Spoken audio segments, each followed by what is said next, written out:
우리 옆뒤자하고 인사하시면서 바짝 엎드립시다. 한번 인사하십시다. 바짝 엎드립시다. 제자훈련을 하는 중에 어떤 분이 이런 질문을 했어요. 저는 솔직히 제가 왜 그토록 죄인인지 잘 모르겠습니다. 제가 별로 그렇게 큰 죄를 지은 것 같지 않은데 내가 죄인임을 고백하면서 주님 앞에 나아간다는 바로 그 시점부터 저에게 막힘이 있습니다. 이런 질문을 하셨어요.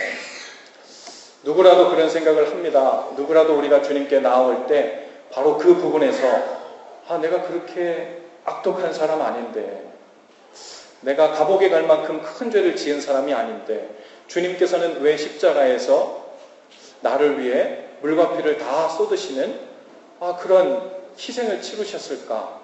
그리고 그것으로 인해 우리는 하나님께 감사하고 모든 것을 드리는, 그리고 주님께 평생 동안 찬송하며 주님을 위해 사는 이러한 신앙의 모습들이 어떻게 내 가운데 형성되고 마련될 수 있을까? 그것을 고민하게 됩니다. 우리 제자훈련에서도 항상 이야기하지만요, 이 죄의 문제가 우리 가운데서 제대로 해석이 되지 않고 정립되지 않으면 구원자가 왜 필요한지, 주님께서 우리를 위해 어떤 일을 하셨는지가 이해되지 않아요. 우리는 세상이 말하는 죄, 그리고 성경이 말하는 죄는 다릅니다. 어떤 의미에서 세상이 말하는 죄는 범죄라고 이야기합니다. 하지만 성경에서 말하는 죄는요, 오리지널 신이에요. 아주 근본적인 죄를 이야기하는 거예요. 그것은 하나님의 형상으로 창조받은, 지음받은 인간이 하나님의 형상대로 목적대로 살지 않고 내가 내 인생의 주인이 되어 하나님이 내 인생의 꼴이 아니라 내 인생이 내가 내 자신 인생의 골이 되어서 목적을 두고 살게 되는 것을 이야기하는 거예요. 아담과 하와가 그랬어요. 그 죄의 본래 의미는요, 높아지는 것에 있습니다. 본래 우리의 자리가 아니라 하나님이 계신 그 자리까지 높아진 상태에서 살고 싶어하는 그 마음이 성경에서 말하는 죄입니다. 하와에게 와서 그 꼬였던 그 뱀이요, 뭐라고 이야기하냐면, 내가 만일 저 선악과를 따먹으면, 선과 악을 알게 하는 나무의 실과를 따먹으면 너도 하나님처럼 눈이 밝아져서 하나님처럼 된다고 이야기하는 거예요. 단순히 하나님께서 먹지 말라고 하는 실과를 따먹어서 죄가 아니고, 그 이전에 이미 나의 자리를 지키지 않고 피조물인 우리가 눈이 밝아져서 나는 하나님이 필요 없는 내 인생이 바로 내가 내 인생의 주인이 돼서 살고자 하는 그 위치로 높아지려고 하는 마음, 그것이 바로 죄였던 거예요. 이미 그 안에 죄가 들어갔지요. 그리고 나서 그 죄에서 나온 마음 때문에 선과 악을 알게 나는 실과를 따먹게 됩니다. 그것은 범죄가 된 거예요. 말하자면 우리가 이 땅에서 이야기하는 것들은요, 범죄들입니다. 내가 그렇게 큰 죄를 짓지 않았는데 라고 얘기하는 것은 나는 그런 범죄를 저지르지 않았는데 이렇게 얘기할 수는 있어요. 하지만 그 안에는 모두가 동일하게 가지고 있는 죄가 있었습니다. 하나님을 알지 못하고 내가 어디로부터 왔는지를 알지 못하고, 또 하나님이 내 인생의 목적이고 주인이고 왕이 아니라 하나님의 뜻과 그 나라를 위해 살고자 하는 마음이 아니라 내가 하고 싶은 대로 내 뜻을 위해서 내 원함대로 살고자 하는 바로 그 높아진 마음, 바로 성경에서 말하는 그 근원적인 죄가 이 땅의 모든 사람들에게 있었습니다. 그리고 우리가 거듭났다, 죄를 용서받았다, 하나님과의 관계를 회복했다 라는 그 말의 뜻은 무엇이냐면, 이제 그 높아진 마음에서 본래 자리로 찾아오는 거예요. 그래서 내 인생의 주인이 바로 하나님이심을 고백하고, 하나님께서 나를 위해 갖고 계신 그 선하신 뜻과 하나님 나라를 위해 살겠다고 결단하며 인생의 데스티네이션, 골 자체를 바꾼 것, 그것이 바로 거듭남이고 새로운 삶이고 새로운 피조물이 되었다는 말의 의미입니다. 아까 전도사님이 어린이 설교를 하면서요, 불을 보여줬어요. 아주 의미 있는 장면인데요, 우리 안에 조그만 죄로 상징되는 촛불이 하나 있어도요, 그것을 가지고 초가 삼간을 다 태울 수 있습니다. 어떤 사람은 좀 더 커 보이는 범죄함을 때문에 저 사람은 나보다 아주 근원적으로 더 나쁜 사람인 것처럼 보이지만 사실 그렇지 않아요. 그 안에 있는 죄는, 그 죄의 불씨는 모두가 있는 거예요. 그런데 때로는 그 안에 기름이 부어지냐, 나무를 만났냐, 쇠를 만났냐, 잘 타는 상황을 만났냐, 덜 타는 상황을 만났냐에 따라서 우리는 그 죄의 불씨를 가지고서 초가삼간을 태우기도 하고요, 촛불처럼 살짝 일어났다 꺼지기도 하는 거예요. 그런데 그것을 가지고 당신은 죄인이고 나는 죄가 아니라고 얘기할 수 없는 거죠. 여러분, 주님께서 우리를 찾아오셨어요. 그리고 그 주님을 제대로 만나고 거듭난 사람들은 하나같이 그 증거로 무슨 일이 일어나냐면 그 높아진 마음에서 다시 낮아진 마음으로 변화된 거예요. 베드로도요, 예수님을 제대로 만나고 난 후 이렇게 고백합니다. 주여 저를 떠나소서 저는 죄인입니다. 사울이었던 그 바울도 예수님을 만나고 이렇게 고백합니다. 나는 죄인 중에 괴수라.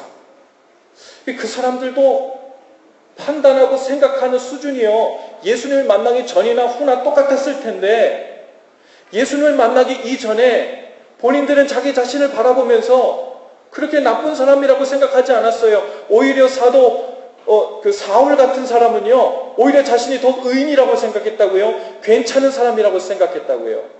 그런데 예수님을 만나고 나자 자기 자신을 바라보는 눈빛이 달라집니다. 자기는 죄인 중에 괴수라고 그렇게 고백해요. 사실은 내 안에 조그만 촛불밖에 없었기 때문에 그렇게 큰 죄인이라고, 범죄한 죄인이라고 생각하지 않았는데, 예수님을 만나보니까 내 안에 조그만 촛불 같은 죄라고 생각했던 그 죄가 사실은 온 세상을 태우고도 남을 수 있는 커다란 죄의 씨앗으로 자기 가운데 항상 스탠바이 상태로 남아있는 것일 뿐임을 알게 되고 고백하게 된 것입니다. 레스토랑 체인점인 잭 인 더 박스라는 데가 있는데요. 잭 인 더 박스의 전 매니저였던 토마스 마틴이라는 사람이 있습니다. 그 마틴이 하루는 가게 문을 닫다가 $307를 강도당했어요. 그래서 그 강도를 당했다고 경찰에 신고를 했죠. 그리고 그는 몽타주를 그리는 잭 리라는 그 경찰과 함께 그 혐의자의 인상착의를 자세하게 이야기를 하고 기록했대요. 그 리라는 그 몽타주를 그리는 그 경찰이 종이를 내려놓으면서 보니까 그 몽타주에 그려진 사람의 얼굴이 그 신고하러 온 그 매니저 마틴의 얼굴과 똑같은 거예요. 그리고 서로 놀란 겁니다. 그리고 그 순간 자기는 죄인을 신고하러 왔는데 그 모습을 보면서 이 마틴에게 무슨 말씀이 생각났냐면 사도 바울의 그 표현이 생각났어요. 모든 사람이 죄를 범하였음에 하나님의 영광에 이르지 못하더니, 307달러를 강도질해서 나간 저 사람이 죄인이라고, 저런 죄인을 꼭 잡아서 본때를 보여줘야 된다고 지금 경찰서에 찾아왔는데, 알고 봤더니 그 몽타주를 그려보고 보니까 사실은 내가 죄인임이 콕 집어 마치 나도 죄인이라는 것처럼 그 몽타주에서 나를 향해 손가락질을 하고 있는 모습이 보이는 거예요. 우리는 모두 죄의 멍에를 매는 삶을 살다가 이제는 그 멍에를 바꿔맨 인생이 되었습니다. 사람들이 신앙생활 하다 보면 그런 고백을 해요. 내가 죄의 멍에를 메고 살 때도 힘들었는데 신앙생활 하는 것도 힘들대. 이상하네. 이거 신앙생활 하면 편하고 행복하고 즐거워지고 편안해져야 되는데 어떻게 신앙생활 하는데도 이렇게 힘들어. 똑같이 멍에를 메고 삽니다. 즉 우리가 하나님을 알지 못할 때에도요, 죄의 멍에를 메고 사느라 힘들고 고단하고 너무너무 인생이 힘들어요. 그런데 신앙생활을 예수 그리스도를 만난 다음에도요, 우리는 여전히 멍에를 맵니다. 근데 멍의 종류가 조금 달라요. 이전에는 죄의 멍에였는데요, 이제는 예수 그리스도의 사랑의 멍에를 메게 되는 거예요. 멍에라는 것은 소가 밭갈 때 움직이지 못하도록 어깨를 꽉 고정시키는 거잖아요. 여기서 풀려나고 싶고 자유롭고 싶고 내 맘대로 뛰어가고 싶은데 멍에 꼭 매어가지고 부자연스럽게 살게 되는 거예요. 신앙생활 하면서 이 그리스도의 멍에를 매지 않고 그저 그냥 아무렇게나 내가 살고 싶은 대로 살고자 한다면 그 사람은요, 여전히 더 깊은 죄의 길로 달려가게 될 것입니다. 마음 놓고 죄를 지을 수 있는 자유가 자기에게 주어졌다고 착각하기 때문에 그래요. 그런데 바로 그 점 때문에 예수 그리스도께서는 우리에게 죄의 멍에를 내려놓게 하는 대신 예수 그리스도의 사랑의 멍에를 메워주셨어요. 할렐루야. 그 사랑의 멍에를 딱 지은 사람은요, 때론 불편해요. 내 마음대로 못하거든요. 미워도 하고 싶고 판단도 하고 싶고, 아주 마음에 그냥 미워하는 마음으로 가둬놓고 누구를 풀어놓고 싶지 않은 마음으로 달리고 싶어. 그런데 예수 그리스도의 사랑의 멍에가 우리를 가만 놔두지 않습니다. 풀어주라는 거예요. 용서하라는 거예요. 빨리 그 마음의 감옥에서 내려놓으라는 거예요. 멍해요, 멍해. 이것도 힘들어. 그런데 예수 그리스도의 사랑의 멍에를 맨 사람은 사실은 그것이 짐처럼 느껴지지만 그 멍해 때문에 위로를 얻고요, 참된 자유를 얻고요, 평안의 길로 다다르게 되는 줄로 믿습니다. 여러분, 율법과 규칙이 우리의 인생을 지배하면요, 바로 우리에게 가장 큰 두려움은 무엇이냐면, 내가 또 죄를 지어가지고 하나님으로부터 한 대 얻어맞으면 어떡하지? 하나님께서 나에게 큰 벌을 내리시면 어떡하지? 하는 그 두려움이 생기는 거예요. 그런데 율법과 규칙을 내려놓고 그리스도의 사랑의 멍에 매여서 속박당하게 되면요, 그 삶 가운데 사는 사람의 가장 큰 두려움인 무엇이 되냐면 바로 나를 사랑하시는 예수 그리스도의 마음을 아프게 할까봐 두려워지는 마음인 거예요.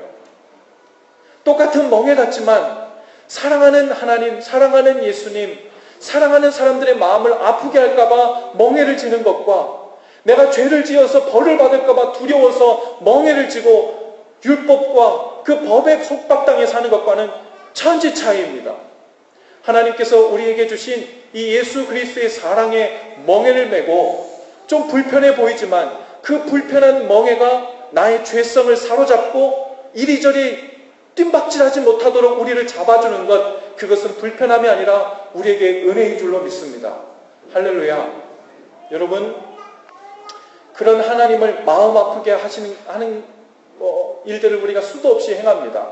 그 중에서도 주님의 마음을 가장 아프시게 하는 것이 있다면요, 오늘 우리 본문에 얘기한 대로 형제가 서로 판단하고 미워하고 정죄하는 것, 그것처럼 하나님의 마음을 아프게 하는 게 없어요. 왜냐하면 판단하고 미워하고 정죄하는 일은요, 하나님께서 예수 그리스도를 이 땅에 보내신 그 목적과 정면으로 반대되는 일이기 때문에 그렇습니다. 어떤 사람들은요, 이렇게 이야기해요. 나도 죄인인 줄 알지. 그런데 나는 적어도 저 사람만큼 죄인은 아니야. 이런 말이면 판단해도 되는 줄 알아요. 비판해도 되는 줄 알아요. 때로는 자신이 비교적 겸손하고 또 비교적 똑바른 판단 능력을 가지고 있다고 착각하는 것이죠. 자신을 높이기 시작할 때요, 즉 우리 안에 그 죄성이 가득 차기 시작할 때 가장 먼저 나타나는 현상이 있는데 그것이 바로 다른 사람이 달라 보이는 거예요. 판단하고 싶은 마음, 비판하고 싶은 마음, 그런 마음이 우리 가운데 들기 시작하는 거예요. 비판은 당신은 틀렸고 나는 옳다는 생각에서 나오는 거예요. 나도 틀리지만 당신은 더 틀렸어 하는 그 마음에서 나오기도 하지요. 그런데요, 베드로처럼 저는 죄인입니다, 저를 떠나소서 라는 고백으로 자기 삶이 가득 차 있는 사람, 그 사람은요, 설사 그 마음에 명백히 죄와 허물을 가진 사람을 대하게 된다 해도 비판과 정죄하기를 조심스러워합니다. 왜요? 저는 죄인 중에 괴수입니다 라는 생각이 예수 그리스도를 바라볼 때마다 내 안에 항상 들어차 있거든요. 이런 죄인을 용서해 주시고 받아주신 주님의 사랑 때문에 내가 오늘 살고 있음을 알고 있거든요. 그러니 또 다른 죄인 중에 괴수가 보여도 함부로 이야기할 수가 없는 거예요. 너무 조심스러워지는 거죠. 김준태라는 시인이 있는데요, 그 시인의 시 중에 고향이란 제목의 시가 있습니다. 그리고 그 식구 중엔 이런 내용이 나와요. 고향에선 눈 감고 뛰어도 넘어지거나 자빠질 땐 흙과 풀이 안아준다. 한번 저 따라해 볼까요? 고향에선 눈 감고 뛰어도 넘어지거나 자빠질 땐 흙과 풀이 안아준다. 우리는 모두 낯선 땅에 살고 있죠. 고향 아닌 곳에 모두 살고 있습니다. 이 땅 어디에 살든 우리는 모두 잠시 머무는 낯선 땅에 살고 있는 거예요. 우리가 한국에 가서 산다고 거기가 진정한 의미의 고향이 될 수 없고요. 우리가 미국에 산다 혹은 다른 어느 곳에 살고 있어도 진정한 의미의 아무리 오래 살았어도 고향처럼 느껴질 수 없지요. 우리의 영혼의 고향.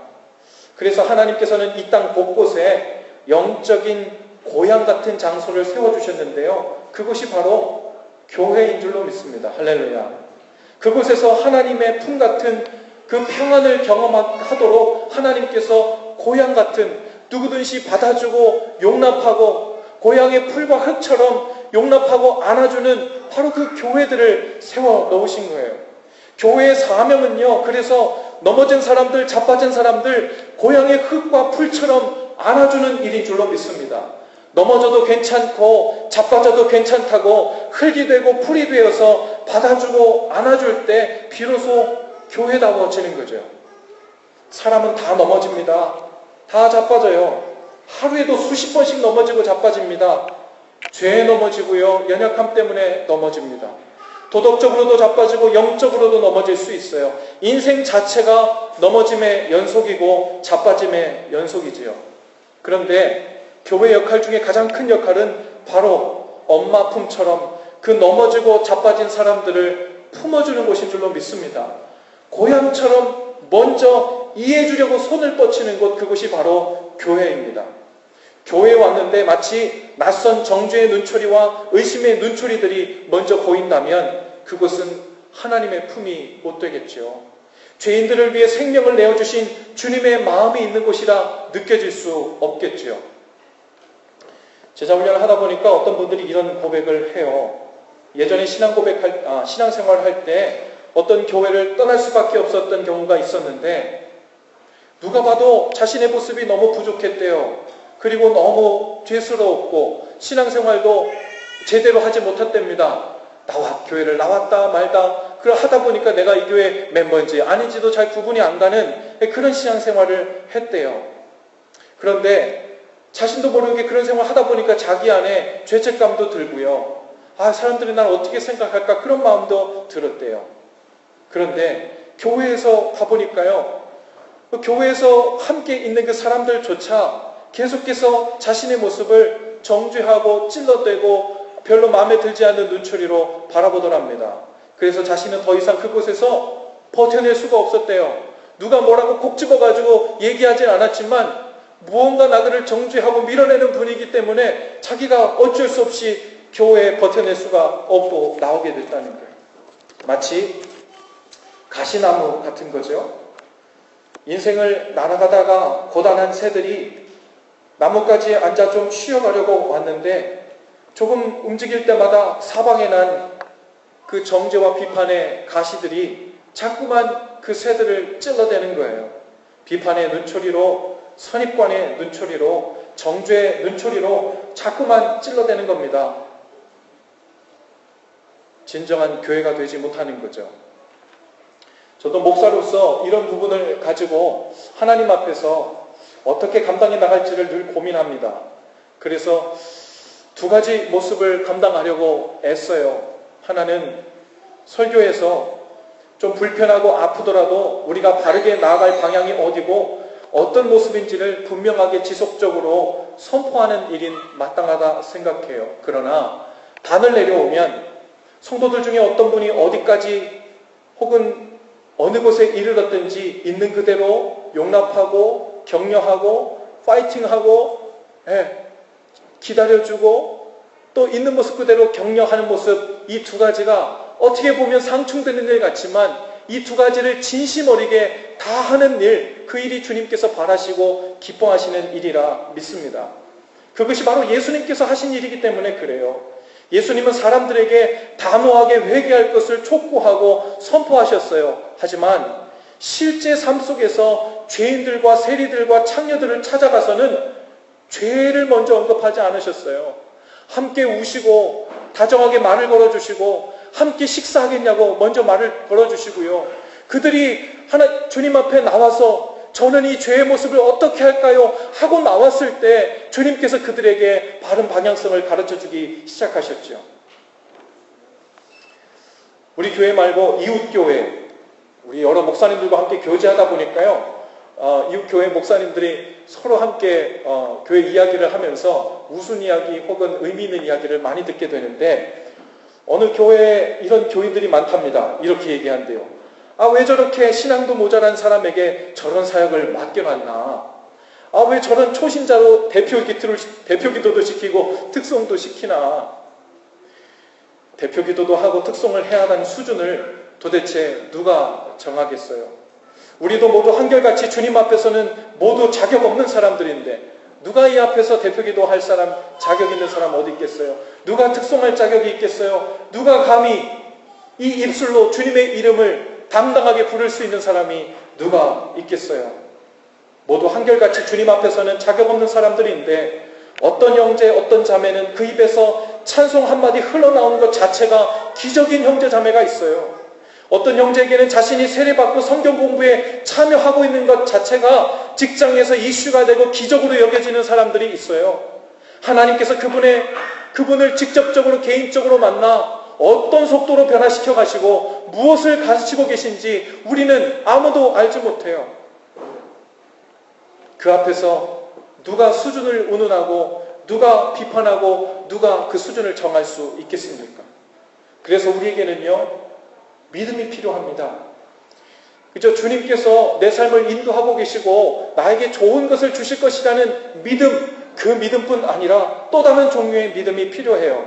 바로 우리 형제 자매들을 향해서도 큰 믿음이 필요한 거예요. 우리 눈에는 그렇게도 마음에 안 들고 허물이 많고 연약한 사람들도 주님께서 그 모습 그대로 그 형제를, 그 자매를 용납하시고 받아들여 주셨다는 거예요. 그리고 주님께서는 그 형제, 그 자매를 주님의 방법으로 주님의 속도에 맞게 이끌고 가고 계시고 변화시켜 가시고 깨닫게 하고 있다는 말씀입니다. 여러분, 그 믿음이 우리 가운데 있을 때 그 형제를 믿는 것이 아니라 자매를 믿는 것이 아니라 누굴 믿는 거예요? 신실하신 주님을 믿는 거예요. 주님의 그 신실하신 약속, 주님의 그 신실하신 사랑을 믿기 때문에 우리는 좀 마음에 안 들고 좀 때로는 짜증이 나고 때로는 마음에 의구심이 들어도 이 형제도 저 자매도 기다려줄 수 있고 용납할 수 있고 받아줄 수 있고 비판하고 싶고 꼬지고 싶은 것도 유보할 수 있어요. 목 올라까지 나왔지만 이것을 꼭 참고 삼킬 수 있습니다. 왜요? 이건 내뱉으면 누가 뭐라고 할까 봐요. 주님이 뭐라고 할까 봐요. 우리 마음속에 어쩌면 이 사람은 주님께서 정말 아직 멀었다, 안 되겠다라고 할 만한 사람이 있으면 마음에 한번 떠올려 보세요. 그리고 또 한 가지, 주님께서 그 형제, 그 자매를 용납하시고 그 형제, 그 자매를 위해 십자가에서 죽으셨다는 사실을 믿어야 됩니다. 그러면 우리는 판단을 유보하게 돼요. 정죄를 유보하게 됩니다. 비판을 유보하게 돼요. 여기 앉아있는 누구든 우리 모두는 주님께서 한 사람 한 사람 주님 원하시는 모습으로 빚어가고 있는 과정 중에 있어요. 여행 중에 있어요. 그 길에 어느 순간에 다 서 있는 사람들이에요. 그러니 이제 막 출발한 사람들, 어떤 사람은 많이 뛰어보지 않아가지고 출발은 했는데 속도가 빠르지 않아요. 예수 믿은 지 3년, 5년, 10년이 됐는데 왜 아직 거기까지밖에 못 왔어? 하고 판단하고 싶어. 그런데 우리가 어떻게 알겠어요? 그 사람이 뛸 힘이 없는지, 뒤에서 붙잡고 있는 손가락들이 많은지, 장애물들이 많아서 빨리 못 뛰고 있는 것인지 누가 그 모든 상황을 다 알겠어요? 그래서 우리는 유보할 수 있어요. 그래서 우리는 주님을 신뢰하면 인내하고 기다려줄 수 있습니다. 언제든지 어디까지 이르렀든지 주님께서 용납했으니 나에게도 it's okay, 나에게도 괜찮습니다 라고 설 수 있는 것입니다. 우리 본래의 자리로 더 내려가 낮추어야 됩니다. 그래야 살아요.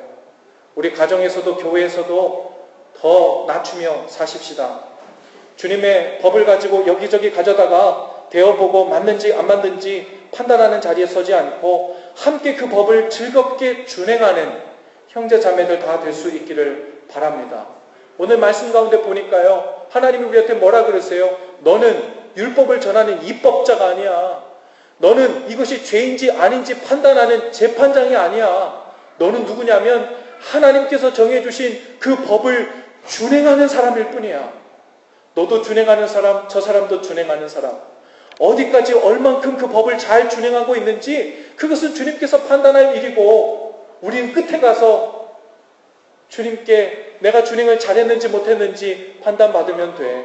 그리고 형제가 그 법 안에서 잘 못 뛰고 있으면 어떻게 하면 손을 잡아줄까? 어떻게 하면 격려할까? 어떻게 하면 이해해줄까? 어떻게 하면 손을 잡고 같이 뛸까? 어떻게 하면 기도해줄까? 그것이 그 법을 준행하고 있는 자의 마땅한 도리란다 하고 우리에게 말씀하시는 주의 음성을 다 들을 수 있게 되기를 바랍니다. 여러분, 교만하여 높아지고자 하는 마음과 치열하게 피 흘리도록 싸우실 수 있기를 바랍니다. 누가 무엇이 옳은 거 모르겠어요? 누가 무엇이 죄인지 모르겠어요? 다 알지요. 어른들도 다 알고요. 아이들도 다 알아요. 아이들은 모르는 것 같죠? 아이들도 무엇이 죄이고 무엇이 잘못인지 다 알아요. 몰라서가 아니라 무엇이 문제입니까? 아는데도 잘 안 되는 게 문제잖아요. 아는데도 잘 안 되는 거. 나는 아는 것만큼 다 잘 된다. 그런 거 한번 손들어 보세요. 나는 주님께서 이것이 옳다, 이것이 진리다, 이것이 주님께서 원하시는 뜻이다 하고 우리에게 가르쳐주고 깨닫게만 해주면 나는 바로 그대로 실행하며 사는 사람이다. 그런 사람이 있어요? 한 사람도 없을 거예요. 우리에게 공통적인 문제는 무엇이냐면요, 모르는 게 문제가 아니라 아는데 안 되는 거예요. 그래서 우리는 모두 은혜가 없이는 안 되는 사람들이에요. 그래서 하나님께서 우리에게 은혜를 먼저 베풀어 주시고 사랑을 먼저 베풀어 주시고 먼저 이해해 주신다고 사랑의 손길을 내밀지 않으면 도저히 구원의 방법이 없는 사람들이에요. 우리 모두의 스테러스가 바로 그 상태에 있는 거예요. 그러니 우리는 정말 다행히도 하나님의 은혜를 받은 사람들입니다. 그러니 우리는 더 낮추어야 살아야 돼요. 더 납작 엎드려서 하나님의 은혜에 감사하고 더 납작 엎드려서 섬기고 이해하는 삶 가운데로 들어가야 될 줄로 믿습니다. 여러분의 삶 가운데 아직도 문제가 있습니까? 아직도 해결되지 않는 문제와 연약함 혹은 상황 때문에 마음이 답답하고 혹은 누군가가 마음에 안 들어서 이걸 어떻게 할 수가 없는 마음 가운데 있게 돼요? 모든 사랑의 관계, 모든 신뢰의 관계는 문제를 만났을 때 바로 그 순간에 결정나요. 어떤 사람들은 이렇게 착각해요. 건강한 관계, 사랑의 관계는 아무 문제 없이 서로 예절도 잘 지키고 생각한 대로 죄도 짓지 않고 깨달은 대로 다 준행할 때 그때서야 사랑의 관계, 건강한 관계가 온다 이렇게 생각하지만 천만의 말씀이에요. 교회 공동체들 중에요, 가장 건강한 교회 공동체를요, 그렇게 부름받는 교회 공동체가 있다면 그 속을 들여다보면 그 안에는 문제투성이인 교회예요. 그 안에는요, 미숙한 사람도 많고요, 혈기 부리는 사람도 많고요, 사람 인간적인 생각을 가지고 있는 사람도 많은 거예요. 그런데 그 문제들을 대하는 사람들의 태도가 다른 거예요. 그 태도 때문에 그 교회는 건강하게 되는 거예요. 그 태도 때문에 그 문제를 만났을 때 어떻게 대하는가, 그것 때문에 건강한 교회인가, 건강한 가정인가, 건강한 사람인가, 신앙이 성숙한가가 결정되는 거예요. 문제가 없는 것이 아니고요. 여러분, 하나님이 우리를 사랑하신다는 것을 우리가 어떻게 알게 되었습니까? 우리가 죄인인데 우리에게 오셔서 너는 죄인인데 이제 어떡할 거야? 너 죄 졌으니까 어떡할 거냐고. 또 그럴 거야 말 거야. 또 죄 지을 거야 말 거야. 똑똑히 분명히 얘기해. 이번만 용서해 주는 거야. 다음엔 국물도 없어. 주님께서 우리에게 이렇게 말씀하셨다면, 죄인들에게 오셔서 함께 아파하시며 우신 것, 그것이 주님께서 하신 일이에요. 그리고는 같이 살 길을 찾아보자고 하신 거예요. 그것이 십자가에서 자기 생명을 내어주신 일입니다. 할렐루야. 우리는 십자가 사건을 통해 죄를 용서함 받기도 했지만 그 전에 우리는 하나님께 우리의 모습 그대로 이해받은 것, 용납받은 것, 그것이 우리에게 더 큰 은혜인 거예요. 그것 때문에 우리는 단순히 생명을 얻어서 기쁜 것이 아니라 하나님이 나를 어떻게 사랑해 주셨는가, 그 사랑 때문에 그 사랑 받은 자로 하나님을 사랑하고 그 사랑으로 이웃을 사랑하는 삶으로 부름받은 줄로 믿습니다. 우리는 상대의 허물과 죄를 대하는 방식에서 그 사랑과 정이 떨어져 버리기도 하고 혹은 오히려 그 사랑이 확인되기도 합니다. 상대의 연약함을 어떻게 대하는가 하는 태도에서 그 약함이 도리어 관계를 더 친밀하게 만들기도 합니다. 문제가 있어요? 나의 문제와 부족함 때문에 혹은 상대의 부족함과 죄 때문에 어떤 관계가 깨어진 것 같은 그런 생각을 하고 있습니까? 여러분, 문제와 허물 그리고 부족함과 죄가 드러났을 때 바로 그때부터 시작해요. 바로 그 타이밍이 이 관계를 제대로 건강하게 온전히 만들 건가, 아니면 그냥 그대로 두어서 정말 깨어진 관계로 만들 건가, 다시 빚을 수 있는 타이밍이 바로 문제를 대면하게 되었을 때 그 타이밍이에요. 여러분, 그 순간을 예수님처럼 진정한 관계로 발전시킬 수 있는 아주 기회로 볼 수 있기를 바랍니다. 잘되고 못된 것을 떠나서 서로의 영혼을 먼저 걱정하고 사랑하는 관계임을 확인할 수 있는 순간, 그때가 바로 문제를 대하는 순간이에요. 마음에 들지 않을 때예요. 비판하고 싶어서 목 끝까지 차올랐을 때, 이때 너는 죄인이지, 이 얘기를 하고 싶은 건지, 우리 죄를 어떻게 하면 좋겠니, 어떻게 살 길을 마련할 수 있을까 하고 이 태도로 받아들일 것인지를 결정하는 순간이죠. 여러분, 주님 앞에서 더 낮아지고 낮추어 사십시다. 납작 엎드려 낮아진 마음으로 형제 자매들과 지내는 거예요. 영적으로 교만한 사람들의 특징 중에 하나는 무엇이냐면요, 주님 앞에서는 사도 바울처럼 고백해요. 저는 죄인 중에 괴수입니다.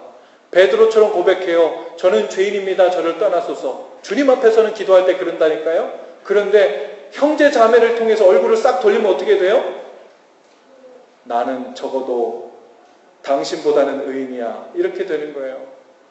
주님 앞에서 나는 죄인입니다, 괴수입니다 라고 했으면요, 그 얼굴을 가지고 형제 자매들도 대하는 거예요. 그게 영적으로 성숙한 사람이에요. 그것이 제대로 진정으로 낮아진 마음, 제대로 거듭난 내가 누구고 하나님이 누군지를 발견한 사람의 특징인 줄로 믿습니다. 하나님 앞에서 많이 연습하셨죠? 저는 죄인입니다. 우리 예배 시작할 때도 그러잖아요. 주님, 저희는 신실하지 못했어요. 주님의 뜻대로 살지 못했어요. 공동 참회기도 하면서 주님 앞에 고백했어요. 죄인이라고. 그런데 거기서 끝나면 안 돼요. 주님께서 주목하시는 순간은 어느 때냐면, 네가 나를 향해 이 낮아진 마음으로 대하듯이 그 얼굴을 그대로 돌려서 네 마음에 안 드는 바로 그 사람, 바로 그 형제, 그 자매를 바라볼 때도 네 자신을 향해 저는 죄인입니다, 저는 죄인 중에 괴수입니다, 그 마음으로 네 형제를, 그 자매를 대할 수 있느냐? 거기에 주님께서 관심이 있으신 거예요. 그렇게 나아가면 우리 마음은 진정으로 주님을 닮아가고 있는 중에 있는 거예요. 여러분, 건강한 신앙인들 모습은 그렇게 한결같은 것입니다. 그 낮은 마음에서 벗어나는 것, 그것이 죄예요. 그리고 그 높은 마음에 사로잡히면 마치 자동차를 몰고 도로를 폭주하는 것처럼 이 사람 저 사람을 상처 입히고 아프게 하죠. 어떤 사람이요? 높아진 마음을 가지고 인생을 달려가다 보면 만나는 사람마다, 거치는 사람들마다 다 상처를 입히는 거예요. 낮아지고 납작 엎드려 하나님 앞에서, 사람 앞에서 더 자세를 낮추며 내가 혹여라도 고개를 또 들고 있지 않나, 그거 살피며 사는 것이 살 길입니다. 할렐루야. 그런 사람들에게 주님이 오늘 본문 마지막 절에 이렇게 말씀하시는 거예요. 너는 누구기에 이웃을 판단하느냐? 너는 내 자녀이니, 내게 은혜를 입은 자이니, 너가 누구인지를 바로 안다면 이제 내가 내 형제, 자매를 향해 얼굴을 두고 눈을 돌릴 때 할 일은 무엇이겠어요? 불쌍한 눈빛으로 봐야 돼요. 불쌍한 눈빛이요. 예. 그것이 내가 살고 우리 이웃이 살고 하나님께서 기뻐하시는 길로 통하는 지름길입니다. 우리 옆뒤 자분들과 인사하시면서 그렇게 인사하시죠. 더 낮추고 삽시다. 더 납작 엎드립시다. 기도하겠습니다. 좋으신 주님, 주 앞에서 낮추라 말씀하셨습니다. 너는 누구이기에 이웃을 판단하느냐 말씀하시는 성령님의 음성을 이 시간에 듣습니다. 나는 죄인인 줄 아니까 괜찮겠지. 그래도 나는 저 사람보다 더 죄인은 아니니까 괜찮겠지. 우리 스스로 죄인이라 고백하면서도 똑같은 수준의 죄인이 아니라고 마음을 높이며 교만했던 우리의 모습을 회개합니다. 이 시간 우리 각 사람 마음 가운데 오셔서 주님 앞에서 낮아진 마음으로 모든 형제와 이웃을 대하고 가족을 대하고 사랑하는 이들을 대하며 문제를 만났을 바로 그 순간에 온전한 사랑의 관계를 회복하고 확인하는 순간으로 변화시킬 수 있는 능력을 성령님 우리에게 허락해 주옵소서. 용서할 기회가 있는 것, 용납할 기회가 있는 것, 이해하고 이를 악물고 다시 한번 주님의 마음으로 대해보겠다는 기회가 여전히 우리에게 있는 것, 그것이 은혜인 줄 알고 주님 앞에 나가게 하여 주옵소서. 성령님 오셔서 우리를 도우시고 힘을 주시고 주님의 마음을 허락해 주옵소서. 예수님의 이름으로 기도합니다. 아멘.